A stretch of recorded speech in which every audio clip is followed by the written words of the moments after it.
Uy, picture mo to. Picture mo ng gamit ng cellphone mo.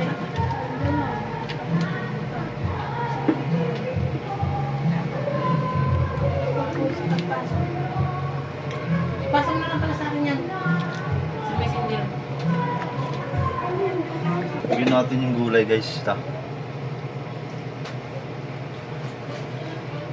tayong carrots. Repolyo lang. Dahil mahal ang gulay. Kailangan natin magtipid.